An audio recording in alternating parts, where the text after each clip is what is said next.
de ce temps-là que Dieu te donne. Parce que ce temps-là ne t'appartient pas. On ne regarde pas le temps qu'il fait. On ne regarde pas ce qui se passe réellement dans ce monde. Les chrétiens dorment. Les chrétiens actuellement ne veulent plus agir.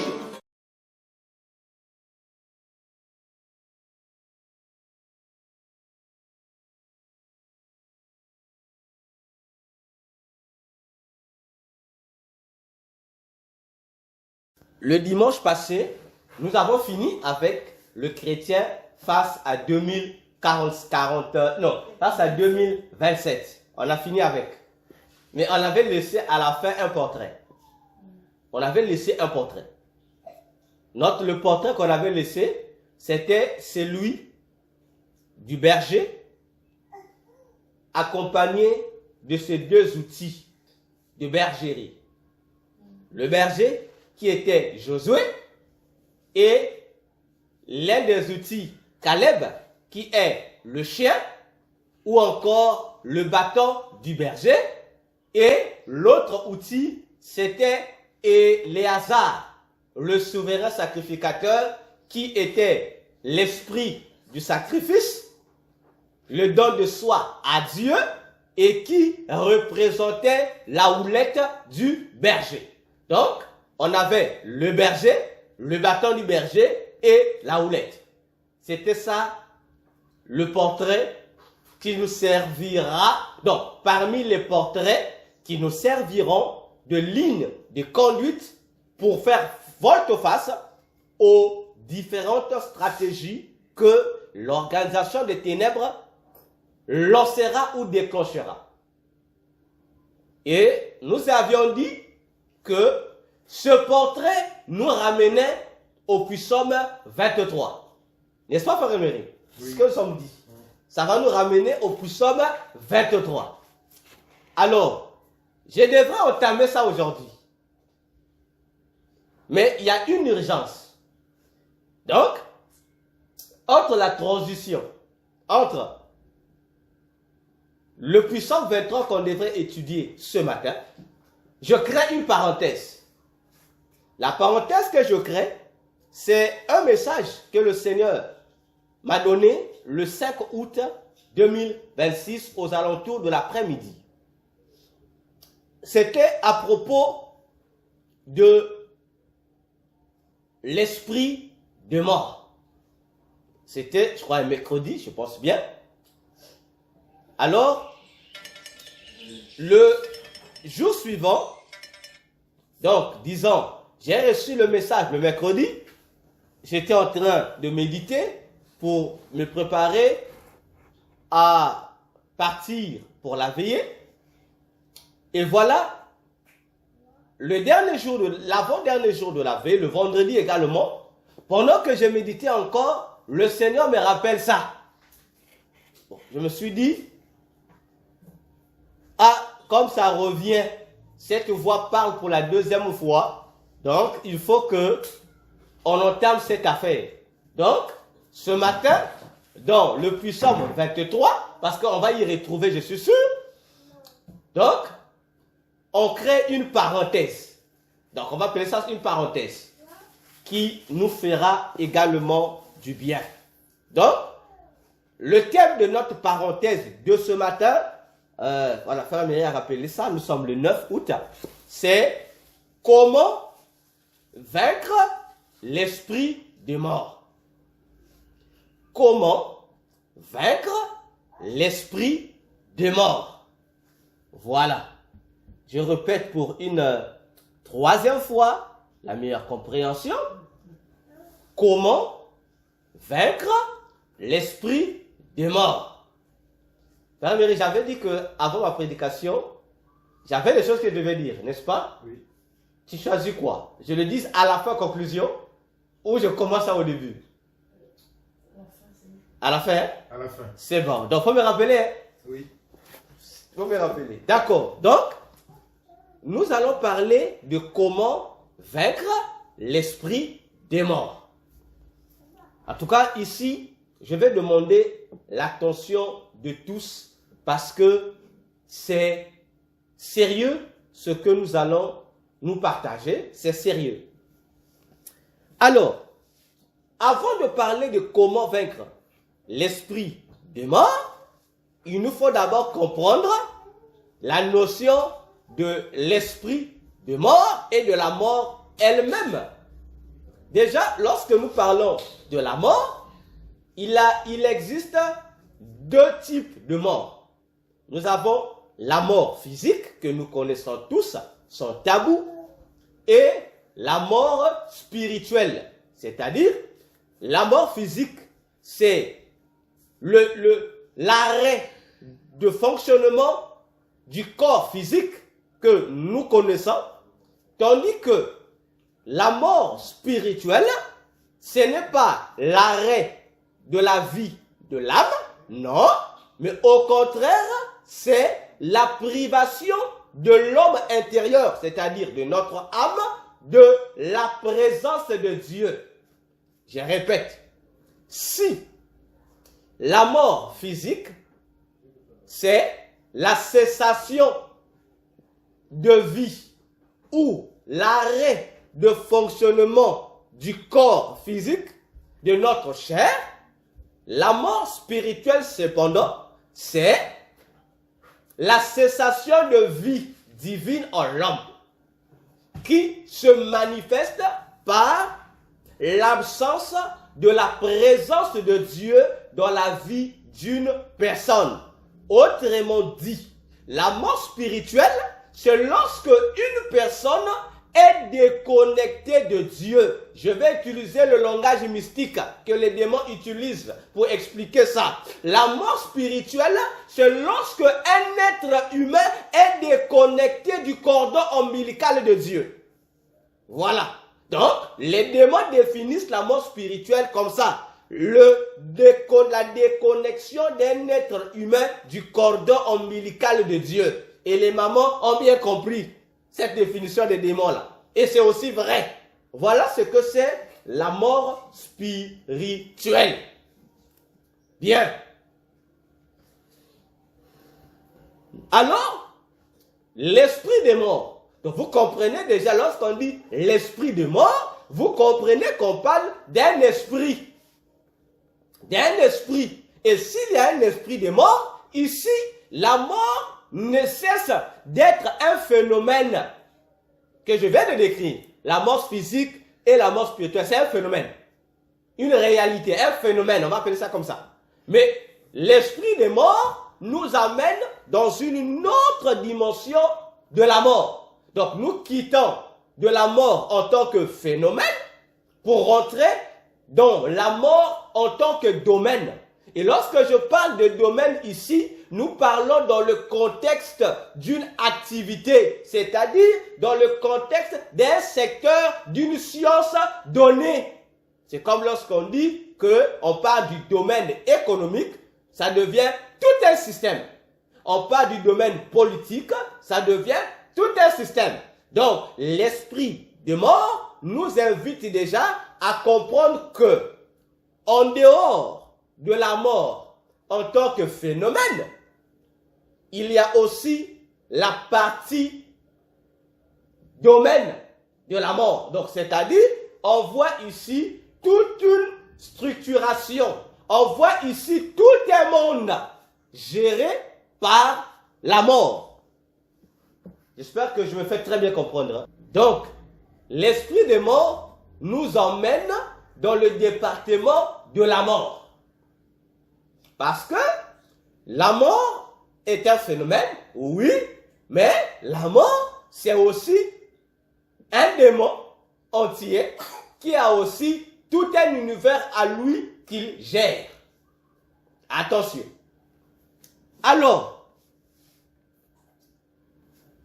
l'esprit des morts, c'est le langage couramment employé dans nos églises aujourd'hui. Surtout par les soi-disant prophètes. L'esprit des morts, j'ai vu l'esprit des morts. L'esprit des morts, j'ai vu l'esprit des morts. Mais si vous lui demandez, l'esprit des morts que tu vois, homme de Dieu, c'est quoi? Il va se fâcher. Il va se fâcher parce que pour lui, il va prendre ça comme une injure. Alors que ta question est normale, c'est autorisé. Lorsque tu dis que tu vois l'esprit des morts, mais il faut donner la description de l'esprit de mort que tu vois. Voyez-vous? Alors, nous devions comprendre que l'esprit de mort, c'est un démon, on va l'appeler un démon supérieur qui gère le domaine de la mort. Cet esprit-là, on va commencer par lui. Donc, le patron qui gère la mort, c'est un démon.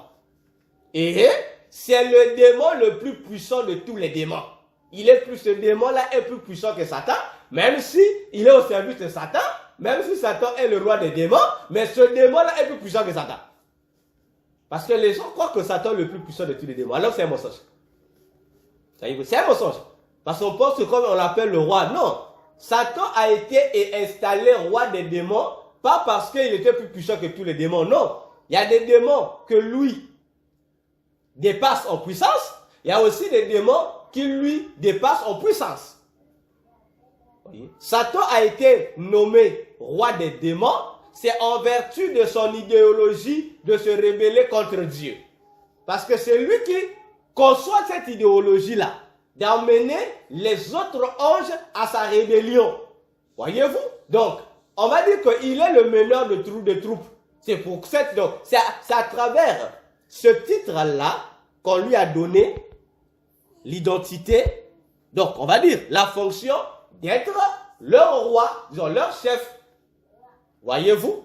Parce que même au ciel, ce n'est pas lui, Satan, au ciel, qui est allé défier Dieu. Voyez-vous? Ce n'est pas lui qui a... Lui, là, ça va donner une idée.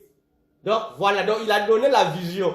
Mais les gens qui ont commencé à corrompre les autres anges pour s'allier à sa cause, ce n'était même pas lui. Ce n'était pas lui. Voyez? Moi, je m'appelais Satan un farceur. Satan, c'est un profiteur situationniste. Voyez? Parce que Satan, concevant son idéologie, là, il s'est servi d'un autre démon. C'est l'autre démon qui a été pour ça, comme le porte-parole de Satan pour aller corrompre les autres anges. Et ce démon-là, c'est le démon qu'on appelle Bélial. Parce que Bélial, c'est un démon, lorsqu'il était ange, il faisait partie du groupe de Gabriel. Les démons chargés on va dire, du message, donc des messagers. Donc, on va dire les anges qui ont l'art oratoire, qui savent parler, c'est leur domaine. Et voilà comment Bélial, corrompu par Satan, c'est Bélial qui allait voir chaque démon pour lui dire, voilà, on a une mission ici, voilà, ralliez-vous à notre cause. Voyez-vous, c'est le démon Bélial qui a fait ce travail. Voyez-vous? Alors, le démon Kali, c'est lui qu'on appelle, donc nous appelons la mort. En fait, la mort en tant qu'esprit, c'est un démon. Et lui aussi, il faisait partie des anges au ciel. Avant la chute. Donc lui aussi faisait partie des anges au ciel. Voyez-vous? Pour comprendre la fonction d'un démon, il faut juste voir la mission qu'il assume. Ça te permettra de comprendre quelle était sa fonction lorsqu'il était ange. Voyez-vous? Parce que lorsqu'ils se sont détournés de Dieu, leurs fonctions également ont été corrompues. Donc ils font l'inverse de leur fonction. Voyez-vous? Si le démon que nous appelons Kali, bon, c'est son nom, hein? C'est son nom populaire, hein? Kali. Bon, ça c'est plus dans la magie, dans la magie rouge et dans les religions hindouistes, le yoga, comment on appelle, le New Age. Chez les hindous là-bas, on l'appelle Kali. Et le démon, la mort qui devient la mort aujourd'hui, c'est un démon, bon j'ai mal dit, c'est un esprit féminine. Voilà, on va dire comme ça. C'est un esprit féminin. Donc, c'est un ange femme. Voyez-vous? C'est un ange femme. Parce que les gens disent, est-ce que les anges n'ont pas de sexe? Oui, donc, est-ce que... Non, les anges n'ont pas de sexe. Mais les anges ont des morphologies. On doit faire attention. Les anges n'ont pas de sexe, les anges ont des morphologies. Donc si vous allez au ciel, tu verras un ange, par la morphologie, tu sauras que il a la forme féminine, tel ange a la forme masculine. Mais il n'a pas de sexe. C'est pourquoi Jésus dit que lorsque nous irons au ciel, nous serons comme des anges. Mais nous serons comme des anges comment? Mais nous n'aurons plus de sexe. Mais il y aura des femmes, il y aura des hommes. La seule chose qui va quitter, c'est le sexe. On n'en aura plus. Tout comme chez les anges, chez les démons aussi, pour que ce sont des anges déchus, chez les démons aussi, cette configuration est restée. Vous avez des démons féminins et des démons masculins. Voyez-vous? Et le démon que nous appelons la mort ou l'esprit de mort avec grand E, c'est une femme. Voilà, c'est une femme. Maintenant, si vous réfléchissez bien, si lui, aujourd'hui, en tant que démon, il devient la mort, mais ça veut dire qu'avant qu'il devienne la mort, il fait jouer quel rôle? Voilà. Il avait dit que lorsqu'il était ange, donc c'était l'ange qui travaille dans le domaine de la vie. Voilà. C'est tout. La Bible s'explique par elle-même. Donc c'est un ange qui travaillait dans le domaine de la vie. Donc son travail, c'était de vivifier ce que Dieu avait déjà vivifié. Donc, en un mot, pour bien dire, en français, on va dire, les anges qui travaillent dans le domaine de la vie ont pour mission d'entretenir la vie. Dieu a déjà produit la vie, mais leur mission, c'est faire l'entretien de cette vie, que cette vie soit toujours telle. Et cet ange, Kali, en faisait partie. Et j'ai déjà expliqué ce que je vais dire ici à maintes reprises. Ce qui s'est passé dans Genèse 3, Satan est venu. Ah non, Satan n'est pas bête. Satan, lorsqu'il vint dans le jardin d'Éden pour attaquer le couple humain, il n'est pas venu en tant que l'ange de lumière. Non. Il n'est pas aussi venu dans son titre de roi des démons. Non. Non. Il a créé une transaction.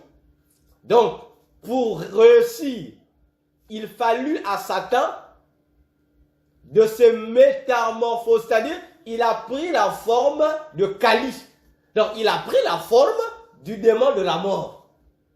Donc, première métamorphose, il prend la forme du démon Kali. Et ayant pris la forme du démon Kali, il fait quoi? Il va maintenant s'infiltrer. Voyez-vous? Donc, il prend d'abord la forme du démon de la mort. Et par la suite, il fait quoi? Par la suite, il s'infiltre. Donc, il s'infiltre dans un serpent. Ok? Mais on se pose la question, pourquoi il n'est pas venu en tant que lui-même Satan? Pourquoi il n'est pas venu? Pourquoi il lui a fallu se déguiser en un autre ange? Mais parce que, pour réussir son plan de faire chuter les humains, mais il fallait que l'ange, le démon de la mort le fasse. Voyez? Parce que le plus terrible parmi tous ces démons, c'était même pas Satan, le prétentieux.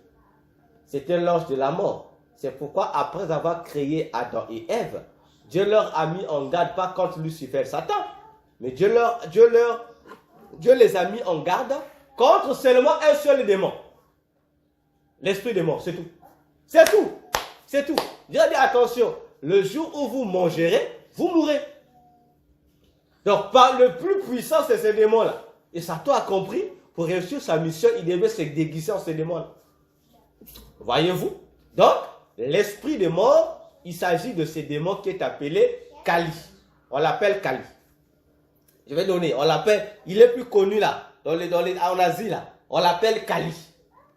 La déesse Kali. Et ce qui est terrible, tous les esprits qui travaillent dans ce domaine de la mort sont noirs. Et Kali aussi est noir. Elles sont noires comme le charbon. Voilà, en ce temps, on a dit, lorsque je prêche, on dit non discrimination. Oh non, ce démon-là est noir. Parce que nous, on le voit maintenant noir. On dit comme ils sont noirs. Non, attention. Mais lorsqu'ils étaient au ciel, ils étaient comment? Si au ciel, ils assuraient la vie. Non, ça c'est longue histoire. Voyez-vous? Hein? Tu dis? Non!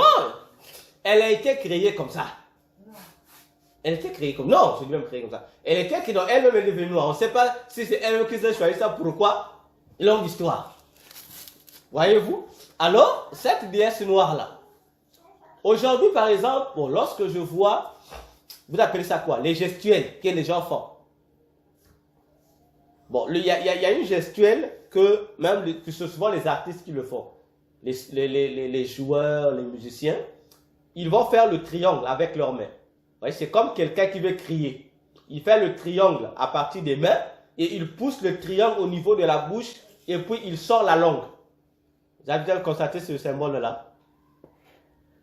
Jamais constaté? Jamais vu? Voilà. Mais ce symbole qu'on fait là, ça fait partie des expressions de la déesse Kali. Ça fait partie, on va dire, des gestuels de la déesse Kali. Donc des actes qui témoignent de son influence à elle. Mais aujourd'hui, c'est l'acte par lequel les gens utilisent, on imite. Ceux qui font ces gestuels-là savent ce qu'ils font. Bon, maintenant, comme les gens aiment imiter, lorsque vous imitez, vous ne vous rendez pas compte que ce geste-là, c'est une adoration, une gloire que vous êtes en train de rendre à cette déesse-là de la mort. Et pourtant, à l'église, vous allez la chasser tous les jours. On chasse l'esprit de mort, on chasse l'esprit de mort. Vous voyez? Donc, c'est cette déesse qu'on appelle la déesse Kali. C'est cette déesse-là, l'esprit de mort. Alors, en dehors de ce démon-là, l'esprit de mort, la responsable du domaine de la mort, dans l'organisation des ténèbres, vous avez les anges de Dieu, aussi qu'on appelle les esprits des morts. Parce que les pasteurs doivent bien comprendre ces choses-là. Les anges de Dieu existent, qu'on appelle aussi les esprits des morts. Voilà, mais ce ne sont pas des démons, ce sont des anges qui habitent au ciel. Et eux, les anges de la mort, les anges de la mort, ce sont des anges qui exécutent les jugements de Dieu. Voyez-vous? Et c'est pourquoi je vous ai dit tout à l'heure, le démon de la mort faisait partie de ce groupe-là. Donc les anges qui s'occupent des jugements de Dieu font partie des anges qui ont la mission de faire quoi? D'entretenir la vie que Dieu donne. Voyez-vous? C'est pourquoi Dieu a dit dans Isaïe, moi j'ai créé le fer, j'ai aussi créé ce qui détruit le fer. Voyez-vous? Pour dire, les anges qui exécutent les gens de Dieu, leur problème c'est la vie. Mais lorsqu'ils constatent que la personne qui a bénéficié ou la créature qui a bénéficié de la vie provenant de Dieu ne respecte pas cette vie, ils viennent détruire cette vie-là. C'est leurs travaux, c'est leur travail. C'est eux qui entretiennent la vie. Si tu fautes, ils retirent la vie. Ils viennent gaspiller la vie là. Ok? Et aussi, on les appelle les esprits des morts. Donc, on a déjà l'esprit des morts qui est Kali, qui est différent des anges de la mort qu'on appelle aussi des esprits parce que ce sont des esprits aussi. Bien. À côté, vous avez aussi les démons de la mort qui sont les agents qui travaillent pour la déesse de la mort qui est Kali. Ce sont ceux-là qui gèrent le monde des morts. Vous voyez, lorsque quelqu'un veut mourir, il crie. Il est en train de crier. Oh, on va me prendre. Ce sont ces esprits-là, parmi une catégorie des esprits-là, qui viennent prendre les gens. On les appelle les esprits transporteurs. Ils viennent vous prendre. Tu meurs sans Jésus, eux, ils viennent t'escorter. C'est eux qui vont te prendre pour t'amener au séjour des morts. C'est eux. Voilà, ce sont ces esprits-là. À côté des démons de la mort, on a aussi des esprits qu'on appelle les esprits servants. Et aussi, on les appelle les esprits des morts. Cependant, les esprits servants sont en deux groupes. Ce ne sont pas des démons. Ce sont des humains. C'est-à-dire des âmes des humains. Voyez-vous? Et ces humains-là sont en deux catégories. Vous avez les âmes des défunts. Donc, des gens qui sont morts. Des âmes des défunts qui sont morts sacrifiés, soit par la sorcellerie, ou soit par l'occultisme. Ok? Donc, toutes les personnes qui sont tuées par la sorcellerie et ou par l'occultisme, c'est-à-dire on les a sacrifiées, comprenez que ces personnes-là ne vont ni au ciel, ni au séjour de mort.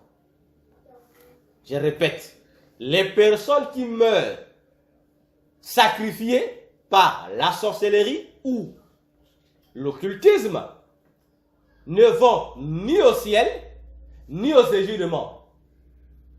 Ils vont dans les mondes d'où ils ont été sacrifiés, non, dans les mondes pour lesquels ils ont été sacrifiés afin d'aller travailler là-bas pour le compte des individus qui a eu à les sacrifier. Parce que lorsque vous entendez que, comme on dit chez nous en Afrique, on l'a bouffé dans la sorcellerie. Bon, nous on va le compter mort. En réalité, il n'est pas mort.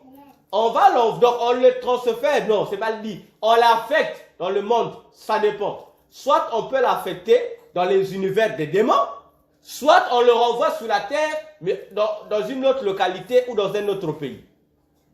On le renvoie, c'est pour travailler. C'est pourquoi j'ai toujours dit ici, ça fait aussi l'objet d'un livre que je vais finir bientôt. Satan est un type. Satan et les démons sont pauvres. Ils n'ont aucune richesse à donner à l'homme. Ils ne donnent rien à l'homme. Rien. Voyez-vous, Satan et les démons sont pauvres. Donc le pays le plus pauvre de la terre est plus riche que le monde pandémonial. Je répète, le pays le plus pauvre de la terre est plus riche que le monde de Satan. Maintenant, la question on va se poser. D'où proviennent les richesses que Satan, soi-disant, donne aux gens qui vont les consulter? Ça le propos, c'est qu'ils n'ont rien. Ce sont des parasites. Ils n'ont rien. Voyez-vous? Ils n'ont rien. C'est un royaume pauvre qui n'a aucune richesse. Alors, les gens qui sont sacrifiés, c'est parmi les gens que le monde des ténèbres utilise pour voler les richesses des gens, afin qu'eux, ils puissent s'enrichir. Donc, le phénomène que nous voyons sur la terre, là, de la colonisation, là, les grandes puissances, de la dictature, là, ils ont imité ça chez les démons. C'est ce que font les démons. Ils font la même chose que font les pilleurs des richesses des pays des autres. Là.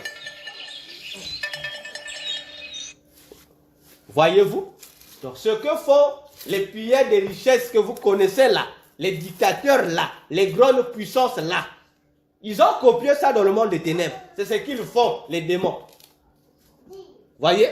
Parce que lorsqu'on sacrifie quelqu'un, ce sont toutes les bénédictions que Dieu avait insérées dans la personne qui sera exploitée de l'autre côté là-bas. Donc là, on va t'envoyer de l'autre côté là-bas. Dans le monde, on va t'envoyer là-bas. Les énergies que toi, tu vas libérer, relatives à toutes les bénédictions ou à tous les dons, les potentiels que Dieu, pas l'un des mots, que Dieu t'a inséré, que tu sois chrétien, que tu sois païen. C'est ce qu'on va utiliser là-bas pour enrichir l'individu qui t'a sacrifié sur la terre. Donc là-bas, on peut t'envoyer aller travailler dans un endroit bizarre. Donc là-bas, tu travailles, tu souffres comme un esclave, parce que tout travail doit procurer quoi? Un salaire, n'est-ce pas? Donc là-bas, toi, tu travailles. Le salaire que tu devrais percevoir, c'est celui qui t'a sacrifié qui perçoit ça. Et ce salaire-là est converti en fonction de l'activité que celui qui t'a sacrifié fait. Et ça l'enrichit lui. Je me fais comprendre? Voyez-vous? Donc, tu travailles dur là-bas et tu es riche ici. Tu es riche ici. C'est comme ça. Donc si toi, tu as des barres, tu as sacrifié quelqu'un. Lui là, il va travailler là-bas. Les énergies là, on convertit ça ici, c'est toi. Ça t'emmène des clients. Alors que l'homme du bar travaille avec la bénédiction, peut-être qu'il a sacrifié. Donc Satan ne donne rien parce qu'il n'a rien. Donc mais lui te fait croire que lorsque tu sacrifies, il te dit c'est une offrande. Comment Satan est rusé? Il te dit non, l'offrande, moi pour te donner l'offrande. Alors qu'en fait, la bénédiction va te donner là. C'est toi qui lui donne ça. Donc Satan te révolte ce que toi tu lui partages. Voilà ce que font les démons. Voilà ce que font les féticheurs. Voilà ce que font les ordres mystiques. Voyez-vous? Ils n'ont rien, c'est pourquoi Dieu a dit ne les consultez pas. Parce qu'ils n'ont rien à nous donner. Voyez-vous? Alors, si ils ne te demandent pas de sacrifier quelqu'un d'autre, ils vont se servir de toi-même sans que tu t'en rendes compte.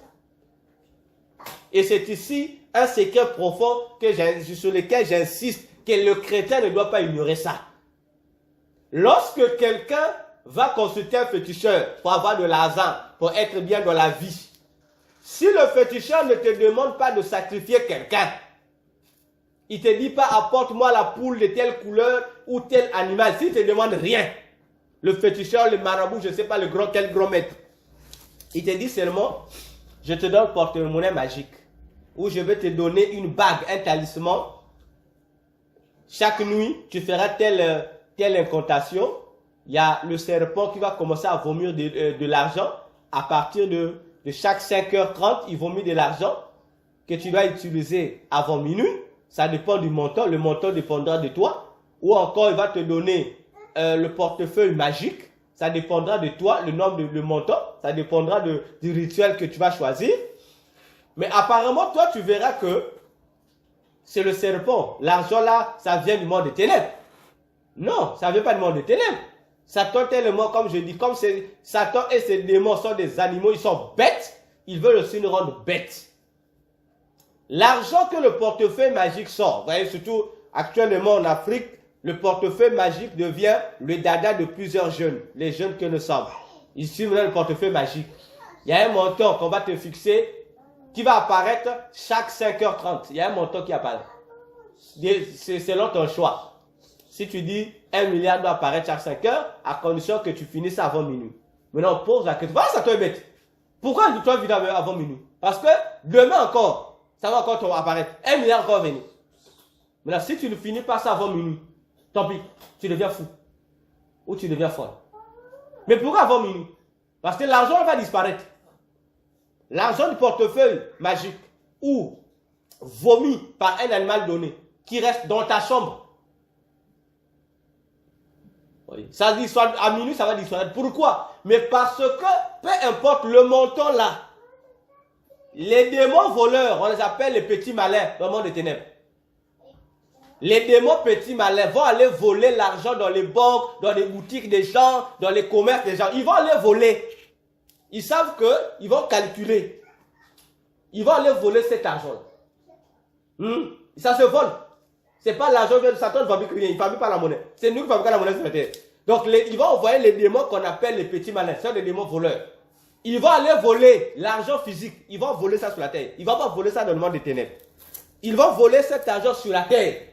C'est pour vous allez constater que lorsque tu constates que tu as des manquants injustifiés, fais attention. Bon, si tu es chrétien, tu es sauvé. Ça veut dire que tu as la facilité de prier pour que ces esprits ne volent pas ton argent. Parce que les manquants existent lorsque tu as fait des dépenses. Mais quand même, il y a des manquants qu'il faut savoir. Mais si chaque fois, toi tu es conscient que tu as laissé 10 000 ici, bon, à la fin de la journée, tu ouvres là, tu as laissé 10 000, c'est plus 10 000. Comprends que il y a des esprits qu'on invoque là, le féticheur invoque là pour voler ça. Maintenant, il faut cette somme est volée. Mais lorsque ça arrive au gros montant, non, il y a 10 millions qui sortent par jour, 5 millions. Ça se vole dans les banques. Ils vont voler ça dans les banques. Maintenant, toi, on va te donner ça toute la journée. Tu vas régner, mais avant minuit, ils vont aller remettre ça. Ils doivent remettre cet argent-là, avant minuit. Parce que les banques savent comment ils fonctionnent. Les microfinances. Parce qu'avant le matin, ils doivent faire quoi? Ils doivent se rassurer que l'argent sont dans les comptes des gens. Parce que le matin, les gens viendront. Donc, le temps là, c'est ce qu'ils font. Ça se rembourse. Donc, on va juste voler. C'est comme font les banques. Toi, tu viens dire à la banque, non, donnez-moi, je viens l'emprunt de 10 millions. La banque ne fabrique pas l'argent. La banque, ce n'est qu'une boutique qui s'enrichit derrière l'argent que nous, on apporte à la banque. Voilà. Donc, la banque, tu demandes 10 millions. La banque va prendre les 10 millions dans un autre compte qui a 20 millions. Il retire ça là-bas, on te donne. C'est pourquoi les banques mettent toujours les pourcentages. Bon, nous, on te donne 10 millions, tu dois nous rembourser 15 millions. Donc, il faut le marchandage des argents des clients. La banque ne fabrique pas d'argent. C'est comme ça aussi que font les démons. Alors, si les démons ne veulent pas utiliser les démons voleurs pour cette affaire d'argent-là, ils vont faire quoi? Ils vont utiliser tes propres richesses du futur. Ah, c'est la partie la plus dangereuse.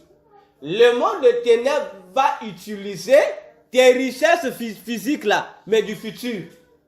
Ils savent, comme je vous l'avais dit ici, les démons savent, ils n'ont pas la capacité de comprendre, on va dire comment, de comprendre le futur d'une personne dans sa totalité, mais ils ont au moins des degrés de pourcentage qu'ils peuvent connaître sur ton futur.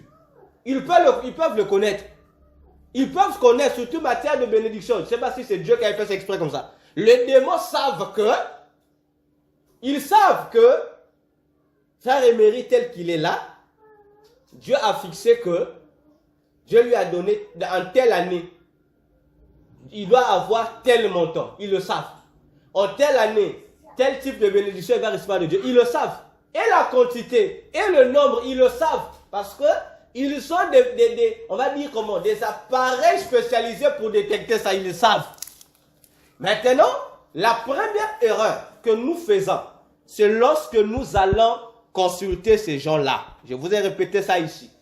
Lorsque tu vas consulter, le fait seulement que ton pied met pied dans la maison d'un agent du diable pour une consultation quelconque, même si c'est bénéfique pour toi, sache que déjà l'individu là prend ton esprit. Toi, tu vas retourner chez toi avec ton corps et ton âme. Mais ton esprit là va rester dans son temple. Et il va mettre ça en prison. Et non seulement ça, il va mettre au-dedans de toi. Bon, aujourd'hui la science nous a aidés. Il va te mettre une puce GPS qui va commencer à te localiser physiquement et spirituellement.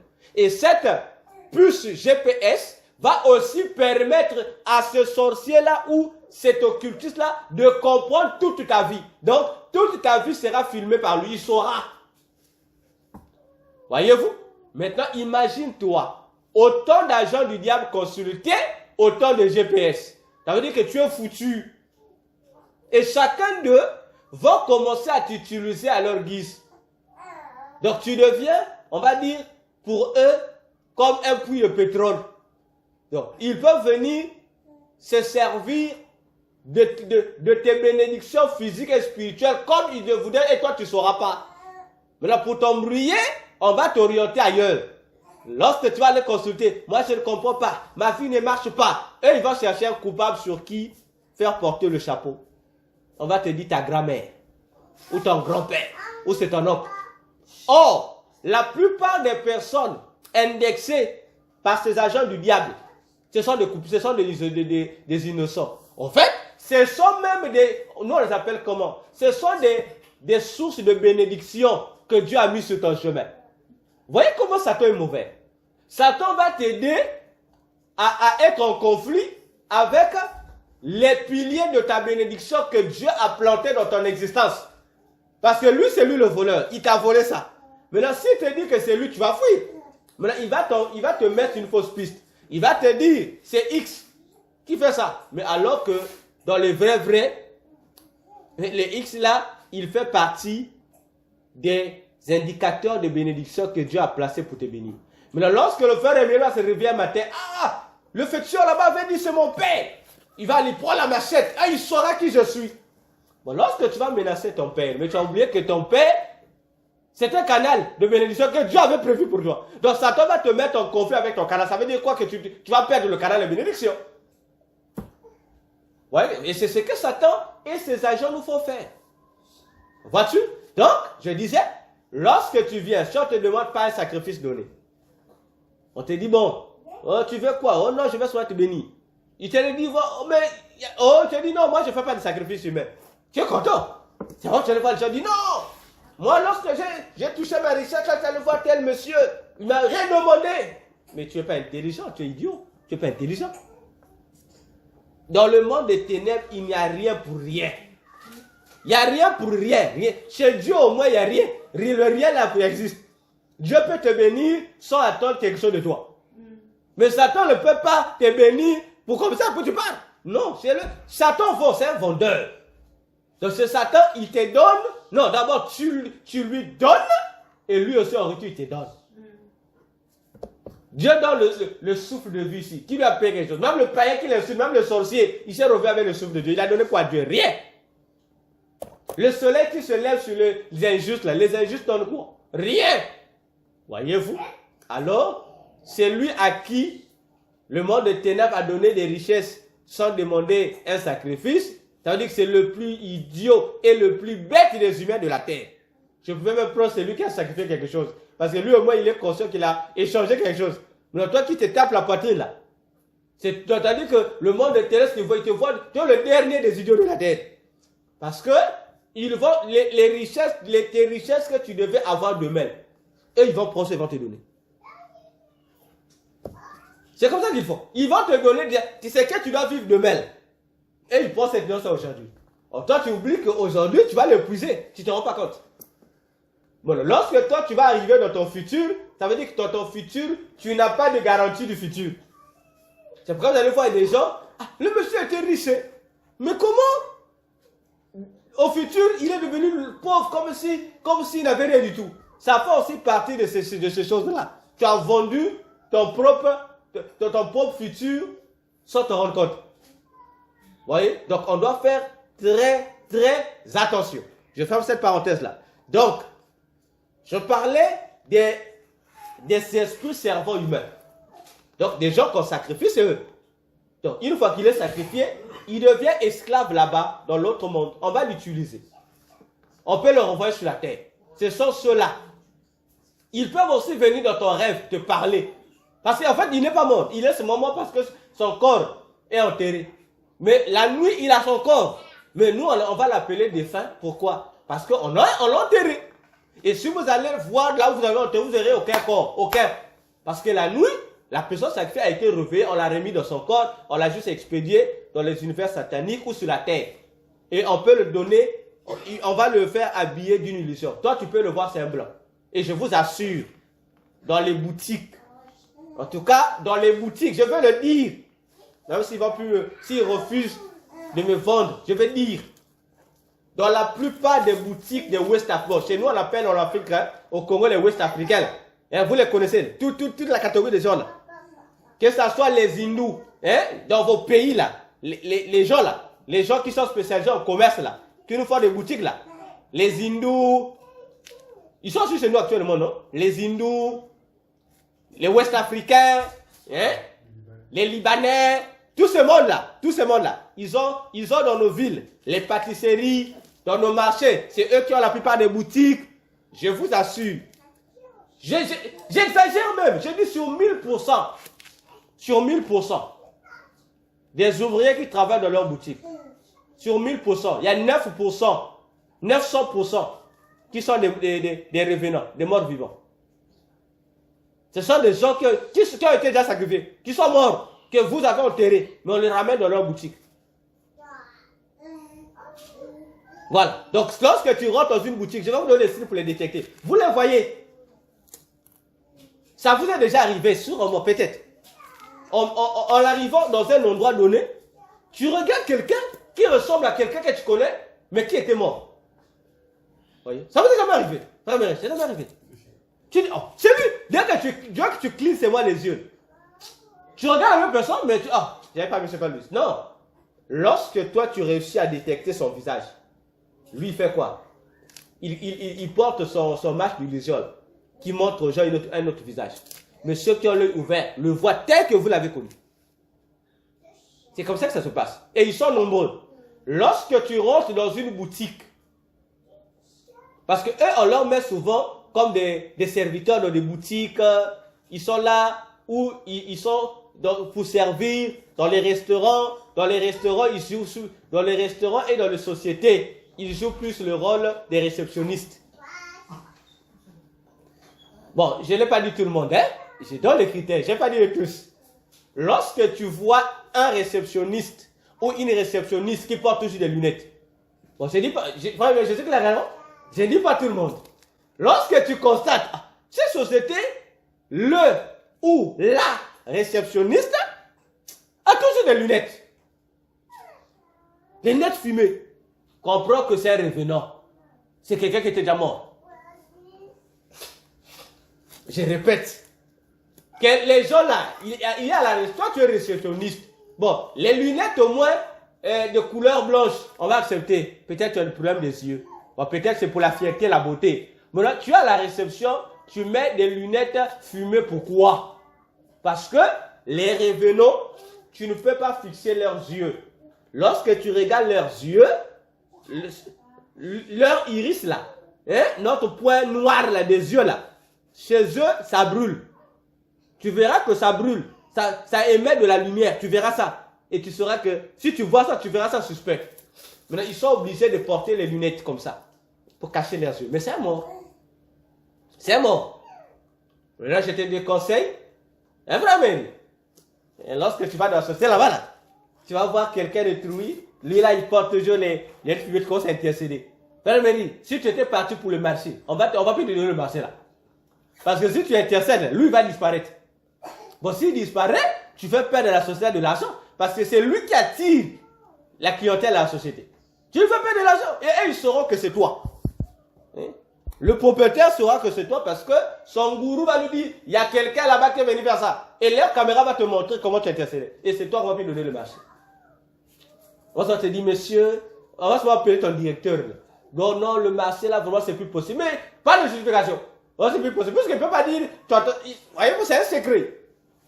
Voyez-vous, surtout dans nos boutiques là, dans nos marchés là, ils sont pleins.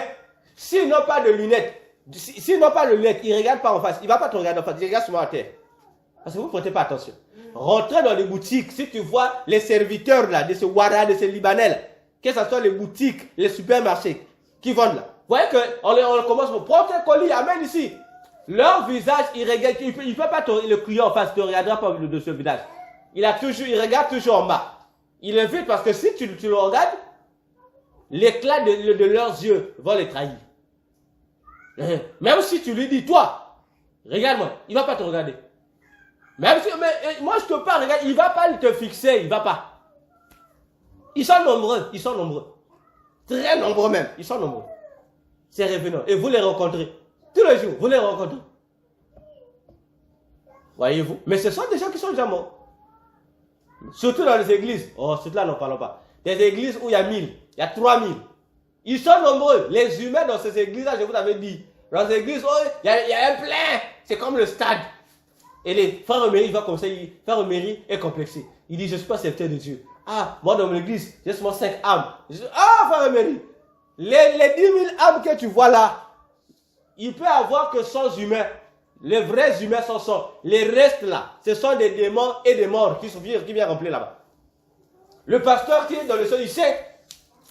Voyez-vous, ils savent. Donc, ça c'est la première catégorie des esprits de mort, des servants. Et la deuxième catégorie, c'est des vivants. J'en ai déjà dit ici. Un agent du diable, il se décide pour lui d'aller travailler. On l'a fait pour aller travailler dans le monde de terre. Vivant, il ne meurt pas. Vivant. Et c'est la plupart des gens que vous écoutez, il était porté disparu. On ne le retrouve plus. Ils sont nombreux comme ça. Il y a d'autres aussi qui simulent leur mort. Vous l'enterrez, il n'est pas mort. Vous l'enterrez la nuit, on ne l'a pas sacrifié. C'est un agent du diable. Donc il a été transféré là-bas. Donc comme on dit, affectation. Donc comme il y a des gens, tu travailles en Afrique, on t'affecte, on travaille en Europe. Il y a des satanistes, des agents du diable comme ça. Donc il a été juste transporté. Bon, s'il ne veut pas passer par la mort, il va disparaître. Vous n'allez plus le voir. Vous savez, il avait disparu. Parfois, il faut laisser le Koulouna tranquille. Parce que tous ceux qui disparaissent là, il n'y a pas que le Koulouna ou les braqueurs qui le tuent. Non. C'est un transfert, c'est un agent de Dieu, il a voté. Moi, je vais aller travailler là-bas. Il va vouloir rester là-bas, vivant. Et lui aussi, en travaillant là-bas, il devient l'esprit de mort. On peut l'utiliser pour venir tuer quelqu'un. Donc voilà les types d'esprit de mort à retenir. Parce que nous parlons comment vaincre l'esprit de mort. Pour les vaincre, il faut d'abord comprendre les types d'esprit de mort. Maintenant, lorsque un homme de Dieu te dira, désormais, je vois l'esprit de mort, pose la question. Quel type d'esprit de mort tu vois? S'il se fâche, dis-lui, pasteur, non, tais-toi, tu n'as rien vu. Tu n'as rien vu. Parce que c'est lui qui voit. Ça veut dire que tu vas nous décrire. Non, je vois, faut décrire. Mais tu dois te voir, là, on se demande, il est comment? Tu te fâches. Non, ça veut dire qu'il ment. Parce qu'ils savent que c'est pour impressionner les gens. J'ai fait ça dans une église. Un homme de Dieu venu parler. L'esprit de mort. Moi, j'étais son interprète. Lui prêche, moi j'interprète. Il fait lever une maman de Trouy. C'était en plein séminaire. Maman, lève-toi. Il dit, maman, je vois l'esprit de mort. Je vois l'esprit de mort. Dans ta famille. Moi, je l'interprète. Je suis en train de voir. J'attends qu'il explique. Moi, je le dis. J'ai dit, homme de Dieu, tu vois l'esprit de mort. Tu vois quoi en réalité? Il est comment? Il me regarde. Il dit, mais c'est l'interprète. Tu doutes de Dieu? J'ai dit, je ne doute pas de Dieu. Moi, je veux que tu donnes la description à la maman. Tu as dit que tu as vu l'esprit de mort dans sa famille. Mais donne la description. L'esprit de mort, tu as vu fait quoi? Il est comment? Il s'est fâché. Non! Non! Le petit là, tu veux? Mais pourquoi il se fâche? Voyez-vous? Donc, pour nous dire, nous devions faire attention avec cette manipulation des Écritures, cette manipulation des hommes de Dieu que nous sommes. Mes homologues là, la manière dont ils vous manipulent. Parce que eux, ils savent très bien que parmi les esprits que les hommes craignent, même les chrétiens, c'est l'esprit de mort. Donc lorsqu'on va te dire l'esprit de mort, tu es déjà paniqué. Tu paniques là. Après à la fin, on va te dire non, on doit faire des séances de prière. Mais il faut s'aimer. Il faut compenser de foi. Tout ça, c'est pour te voler. Oui, oui. Donc, là, vous avez les précisions. Vous comprenez ici que tout esprit de mort n'est pas chassé. Parce que si ce sont les esprits de mort, les anges qui viennent exécuter les jugements de Dieu, tu vas chasser ça 1000 fois. Ou toi et le prophète, vous allez rentrer 1000 ans de jeûne. Ces anges-là ne vont pas partir. Ils vont exécuter ce que Dieu leur a demandé d'exécuter. C'est pourquoi il est important de demander les précisions. Même si l'homme de Dieu va se fâcher, il faut lui dire l'homme de Dieu, précision. Parce que il se pourrait que dans ta maison, ce qui est bizarre, hein? Le prophète qui voit les esprits du monde, il voit seulement ça dans les familles des gens et dans les vies des gens. Mais je n'ai jamais vu de prophète qui voit les esprits du monde dans le pays. Là, il ne voit pas dans le pays. Hein? Mais il voit sur les gens et sur les maisons des gens. Là, il voit les esprits du monde. Mais dans le pays, on ne voit pas. On ne voit pas. Hein? C'est terrible. Hein? C'est vraiment terrible la manipulation mentale. Voyez-vous? Voilà. Tu peux être dans ta maison. Mais les anges de Dieu peuvent venir. Les anges de Dieu qui exécutent les sentences de la mort. Maintenant, le pasteur va voir l'homme de Dieu. Le pasteur voit comme ça. Il va voir 4, puisque la plupart de ces anges-là viennent souvent 4. Souvent. Ils sont 4. Tu verras des anges comme ça, avec soit des épées. Hein. Ils viennent exécuter les dégâts. Mais l'homme de Dieu va voir des anges fâchés, en colère, avec des épées. L'homme de Dieu va dire, je vois l'esprit de mort. Oui, on dit, on attend la précision. Allez chasser le feu, le feu, le feu, le feu. Voyez, vous allez chasser les anges de Dieu par le feu. Mais parfois, ces gens-là sont venus, c'est pour vous défendre contre une attaque satanique. D'un agent, il vient là. Bon, vous, au lieu d'attaquer l'ennemi, donc vous attaquez vos défenseurs. Voilà la confusion. Voyez-vous? Donc, voilà les types d'esprits de mort. Yeah.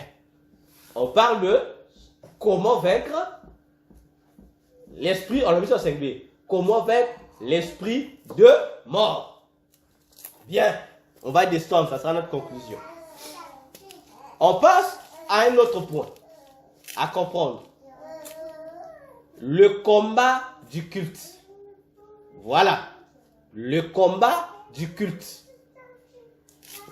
Aujourd'hui, ça m'énerve. Vous allez voir que les gens aiment aller dans les églises. Mais combien de personnes savent-ils le pourquoi d'aller à l'église? Combien? Dans les années passées, j'ai donné ça un devoir. Demandez à tous ceux qui prient. Pourquoi tu vas prier?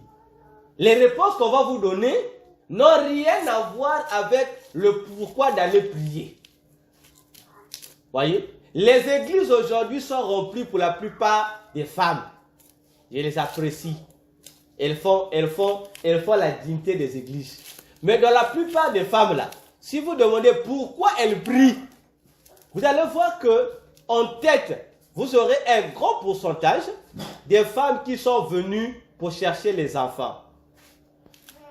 Et en deuxième, les femmes qui sont venues pour chercher les mariages. Donc, la plupart des femmes qui remplissent les églises viennent chercher les enfants. Elles ont un problème de stérilité ou soit elles ont besoin d'être dans un foyer, elles veulent se marier.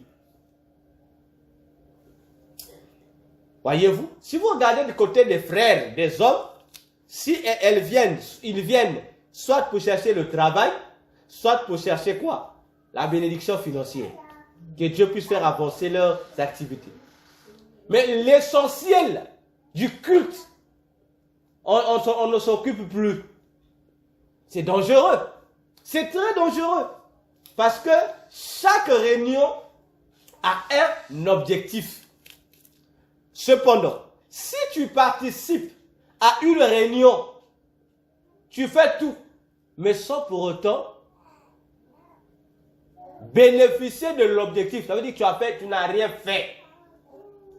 Voyez-vous, c'est pourquoi j'aborde ce thème, le combat du culte. Lorsque je parle du culte ici, je parle de toute réunion relative aux intérêts du royaume des cieux. C'est ça un culte. Un culte n'est pas forcément une réunion où on doit faire le culte comme on le fait le dimanche. Si c'est une réunion où on vient parler des choses de Dieu, ça fait partie du culte.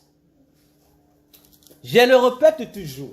Et cette bénédiction, tous, c'est-à-dire que 99% des chrétiens ratent cette bénédiction. Et nous, les hommes de Dieu, nous ratons cette bénédiction. 15 minutes avant le début de tout culte ou de toute réunion chrétienne, Dieu libère un ange qui descend. 15 minutes avant le déroulement de l'heure de la réunion que vous êtes fixé. Donc 15 minutes avant, donc de 15 minutes jusqu'au commencement de votre programme, l'ange là vient apporter, moi j'appelle ça des pré-bénédictions. Ce n'est pas des petites bénédictions, mais ce sont des grandes bénédictions, gratuitement. Et les personnes qui sont là, donc entre les 15 minutes et le début là, ils bénéficient de ça. Madame, ça va? Bien dormi? Ok. Ils bénéficient de ça. Voyez-vous? Donc, imaginez-vous, si on commence le culte à 9h pile, 15 minutes avant 9h pile, c'est quelle heure? 8h? 8h45. 8h45. Une fois, imagine-toi, celui qui vient à 9h01, il a raté. Non, je trouve que le minute c'était loin. Je reviens. Celui qui vient à 9h01, il a arrêté. Donc tu dois être là. Donc ça commence. Donc dès qu'il est pile, ça finit. Maintenant si tu viens après 1 seconde de la fin là, tu as raté. L'autre est parti, tu as raté. Voyez-vous? Maintenant, pourquoi nous venons au culte? Pourquoi nous assistons aux réunions de prière? Pourquoi nous assistons aux réunions chrétiennes? Pourquoi?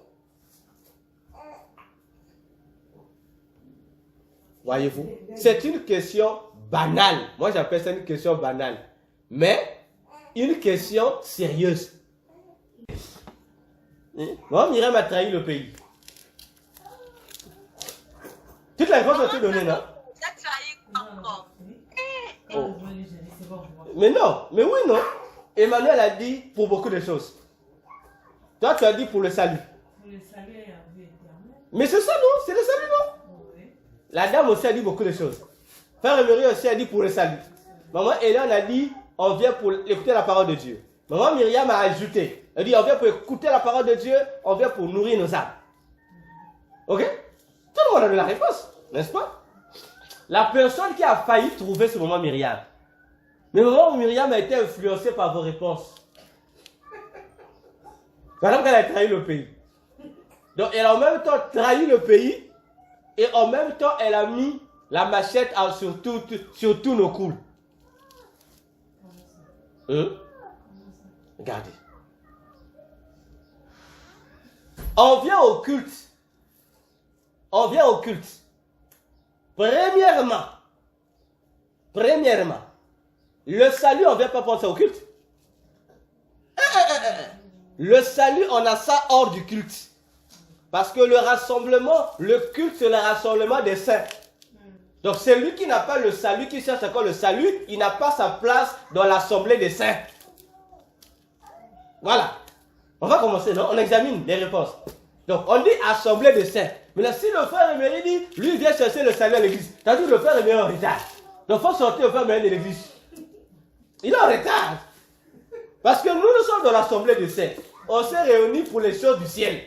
Bon, mais le frère Emery vient. Oh, moi je suis là. Oh, mais tu viens faire quoi ici? Oh non, je viens chercher le salut. Non, tu es infiltré. Ici, ça, c'est pas la réunion de gens qui cherchent le salut. C'est la réunion de ceux qui ont déjà le salut. Ok? Bien. Ce qu'on dit, il vient pour plusieurs choses. Ah non. Le culte, on vient pas pour plusieurs choses. Il y a d'abord, comme on dit, on vient qu'au culte pour deux choses. C'est pas pour deux choses. Pour deux choses seulement. Parce que lire la Bible, écouter la parole de Dieu, on peut l'écouter à la maison. Sans qu'il y ait un culte. Ok? Les plusieurs choses là, on peut les avoir à la maison sans pourtant qu'il y ait un culte. Ah oui, là on est d'accord, non? Il n'y a que deux choses pour lesquelles on vient au culte. Il n'y a que deux. La première, nous venons mettre en valeur les énergies ou, je vais le dire autrement dans le terme chrétien, les dons que Dieu a semés en nous. C'est la première des choses. Donc on comprend qu'on ne vient pas pour tout ce qu'on a dit là, on va le poser d'abord.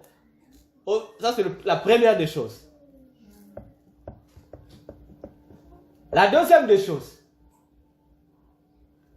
nous venons, je vais résumer ça.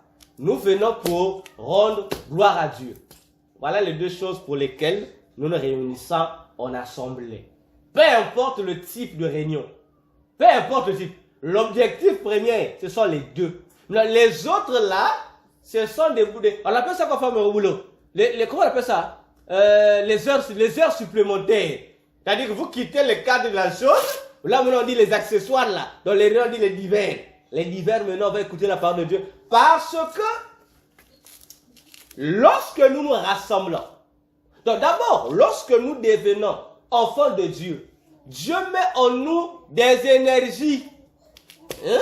C'est-à-dire, lorsque je parle des énergies, il s'agit de ce que les chrétiens, à l'habitude, disent les dons de Dieu, les capacités de Dieu. Ce sont des énergies divines que Dieu sème en nous. Alors, l'objectif de Dieu maintenant, c'est quoi? Puisqu'il t'a donné les dons, il t'a donné des puissances, comme certains disent, il t'a donné l'onction. Mais chaque fois que nous nous réunissons, pour Dieu, Dieu nous fait faire des exercices d'application. Il nous assiste, il veut voir comment chacun de nous met-il en valeur ce que Dieu lui a donné. Voilà. Ok? Les mamans, ça va? J'ai dit ceci. Lorsque nous, tel que là, nous sommes rassemblés, le premier but, c'est quoi? C'est que chacun mette en valeur ce qu'il a reçu comme don, puissance, pouvoir, en fait, énergie de la part de Dieu. Tu dois l'exercer. C'est dans la réunion des saints qu'on l'exerce. Donc, on vient pour se partager. Donc, on se partage, on va dire ça comme ça. On vient se partager les bénéfices de l'onction.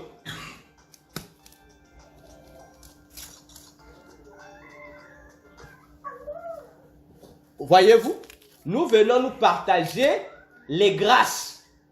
On vient mettre en valeur nos dons que Dieu nous a donnés. Ah oui, vous devez retenir ça.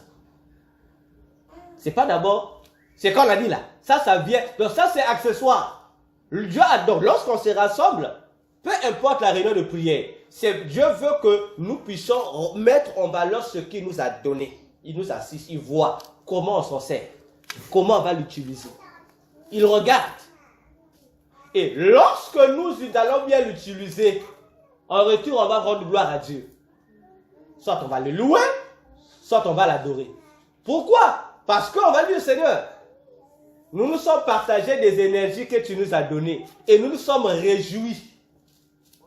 Voilà pourquoi maman Myriam qui a trahi le pays a mis une corde au cou. Elle a cité le Psaume 133. Ok? Mais attendez, Dieu dit, il est doux et agréable de voir les frères ensemble. On dit, c'est là qu'il déverse la bénédiction. Ok? Ça commence par la tête d'Aaron, ça passe par la barbe, et puis ça descend sur le pont. Ok? Maman Myriam a dit, nous sommes le peuple, c'est le pont. Hein? Le pont, pas le pont du pont, mais le pont de l'habit là. Hein? L'habit. Mais la chose que maman Myriam ne nous a pas dit, parce que maman Myriam a donné la décision, donc c'est une personne, on présente une personne. On présente le souverain sacrificateur Aaron. La bénédiction vient, c'est celui qui dirige. Ça commence par le maître du culte. Le maître du culte, ce n'est pas le pasteur. Le maître du culte, c'est le modérateur. Le maître de cérémonie. C'est lui. Parce que c'est lui qui va ouvrir le canal, la voie, pour que la bénédiction que Dieu a prévue pour la séance tenante descende sur l'assemblée. Alors lui, la tête, lorsque ça descend sur l'assemblée, ça passe par la barbe. Or, la barbe, ce sont les anciens. C'est-à-dire, dans nos églises, on les appelle les serviteurs. Ceux qui servent Dieu. Après, ça doit descendre sur le vêtement. Donc, les frères, on va dire, les simples frères et les simples sœurs. Les bénédictions, fait quoi? C'est déversé, non? On dit c'est comme l'huile. Maintenant, lorsqu'on déverse l'huile sur la tête, l'huile fait quoi? Ça vous traverse seulement, non? Après la finalité, l'huile va où? Oh. Mais regardez l'image. Quelqu'un qui est debout, on déverse de l'huile sur lui. L'huile va circuler, non? L'huile va descendre sur tout son corps. Mais la finalité de l'huile, c'est aller où? Au sol. Voilà. L'huile ira où? Bien. Maintenant, on dit, bon, l'huile a commencé la tête, sa flot s'est tombé. On dit c'est la bénédiction de Dieu. C'est ça la bénédiction que Dieu déverse. Maintenant, lorsque ça tombe sur la tête, tu ne veux pas bénéficier. On va faire l'expérience simple. Lorsqu'on prie pour vous, on met l'huile à la tête. Lorsque vous allez vous asseoir, vous faites quoi avec cette huile-là? Vous nettoyez, non? N'est-ce pas? Maintenant, imaginez-vous. J'ai dit, imaginez-vous. Vous êtes dans un endroit. L'huile, on dit c'est la bénédiction. Ça vous effleure seulement. Ça vous donne seulement l'odeur de la nourriture. Mais la nourriture elle-même arrive au sol. Bon, maintenant, vous qui avez besoin, nous on a besoin de la bénédiction. Ça nous effleure. On dit ça, la bénédiction. Ça tout, ça nous traverse. Ça tombe à terre. On doit faire quoi? Pour que cette bénédiction soit nôtre. Tanana. Tanana. Mais vous devez ramasser l'huile. N'est-ce pas? Mais l'huile nous a traversé, c'est tombé là. Parce que l'endroit où l'huile va se concentrer sur vous, c'est pas sur nous. Nous, ça nous traverse. Ça veut dire que c'est l'endroit où nous sommes assemblés là qui deviendra comme, on va dire, la piscine d'huile. Que ça deviendra le réservoir d'huile. N'est-ce pas? Fais bien réfléchir. Mais non, Dieu a dit ça-bas, il dit sa bénédiction qui déverse sur nous lorsque nous rassemblons est identique à cette huile. Le Psaume 133. C'est identique à cette huile. Ça veut dire que l'objectif de l'onction lorsque ça descend, c'est pourquoi? L'onction peut tomber sur toi, ça ne va rien te faire. l'onction n'est utile que lorsque la personne sur laquelle l'onction descend utilise cette onction. Tant que tu restes avec l'onction, tant que l'onction là n'est pas mise en valeur, tu n'es pas béni. Preuve. Qui n'a pas les dons de Saint-Esprit ici? Bon, non, je t'ai trop loin. Qui n'a pas le Saint-Esprit ici? Attends, là, vous savez. Qui se lève son doigt? Qui n'a pas le Saint-Esprit de Dieu ici? On a tous le Saint-Esprit, non? Parce que c'est lui l'onction. Maintenant, dis-tu-nous. Est-ce que le fait que tu as le Saint-Esprit, c'est ce qui fait la valeur de l'esprit que tu as? Pour que l'esprit que tu as, le Saint-Esprit de Jésus que tu as, ait de la valeur, il faut que tu fasses quoi? Tu dois l'exercer. Parce que l'onction, c'est le pouvoir. Tant que ton pouvoir là, ce sera pour la bouche.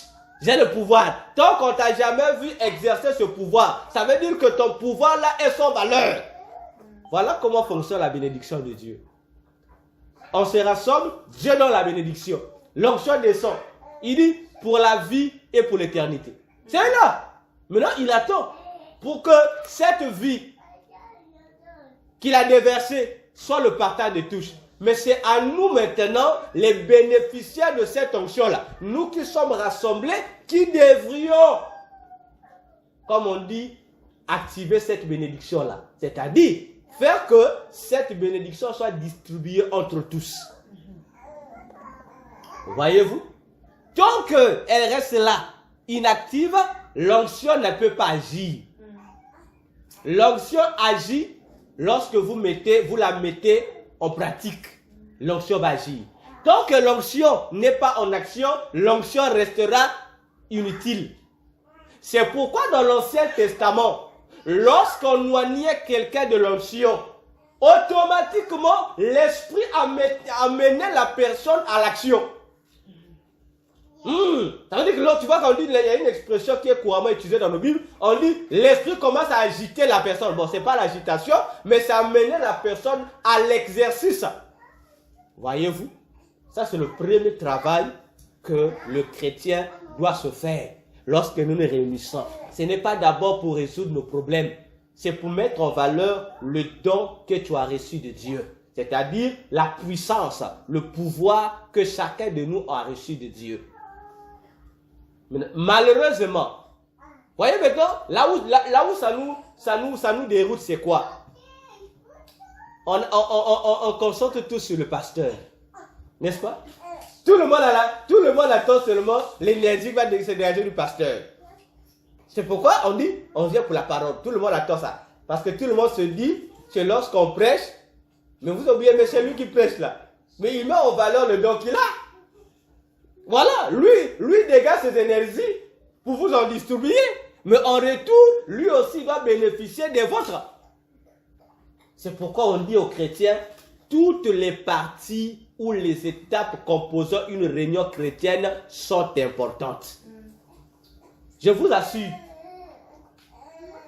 Voyez-vous? Maintenant, on trouve que, comme quelqu'un dit, la meilleure partie du culte, c'est la parole. Il a menti. J'ai dit, frère, tu as menti. Tu as menti. La parole, c'est une étape. Oui, c'est une étape qui a aussi son rôle à jouer.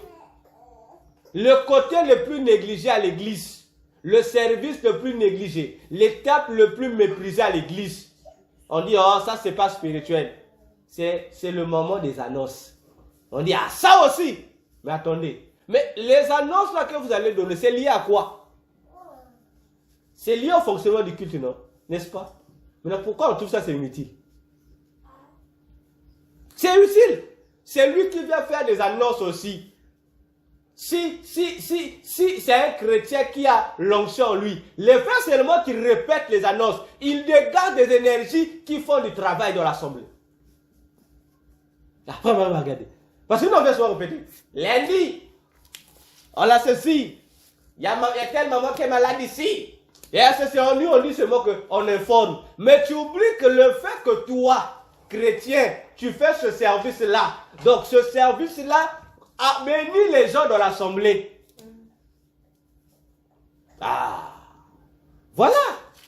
Maintenant, tout ça, c'est quoi on dit là? On dit, ça vient après. Donc, le premier élément de notre réunion, c'est quoi? Dieu veut voir les serviteurs mettre en pratique les dons qu'il a donnés. Dieu nous regarde.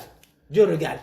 Tous les invités viennent et ils regardent le pasteur. Oh, mais Dieu dit, mais chacun doit mettre en valeur ce qu'il a. C'est le partage des énergies. On se partage des énergies. C'est comme ça. Voilà.